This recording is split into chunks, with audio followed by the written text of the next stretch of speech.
నేను doctor Harika Surukneni, director doctor Harika ENT care hospitals Hyderabad. ఈ రోజు మనం ఇప్పుడు దాకా చేసిన వీడియోస్ చూసి అడిగిన క్వశ్చన్స్ ని, డౌట్స్ ని అడ్రస్ చేద్దాం. మేడం, మా మదర్ కి ఇయర్ ఓల్ ఆపరేషన్ అయ్యింది. 2 వీక్స్ అవుతుంది. ఈ రోజు మా మదర్ కి హైడ్రోజన్ పెరాక్సైడ్ తో ఇయర్ క్లీన్ చేశారు. అయితే ఏమన్నా ప్రాబ్లం ఉంటుందా మేడం? ఇయర్ సర్జరీ తర్వాత అసలు ఈ పెరాక్సైడ్ వేయకూడదండి. ఐ డోంట్ నో ఎవరు చెవులో పెరాక్సైడ్ వేసి క్లీన్ చేశారు అన్నారు. బట్ పెరాక్సైడ్ అసలు ఇయర్ లోపల వాడకూడదు.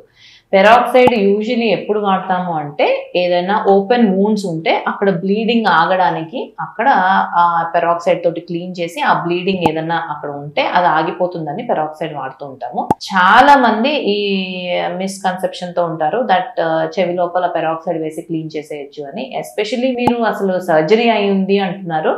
అసలు అలాంటి ఇయర్స్ లో అసలు మన పెరాక్సైడ్ అనేది వాడనే కూడదు. సో ఇన్ కేస్ పెరాక్సైడ్ వాడితే కనుక ఆ చెవి లోపల మళ్ళీ ఫంగల్ ఇన్ఫెక్షన్ వచ్చే అవకాశం ఉంటుంది.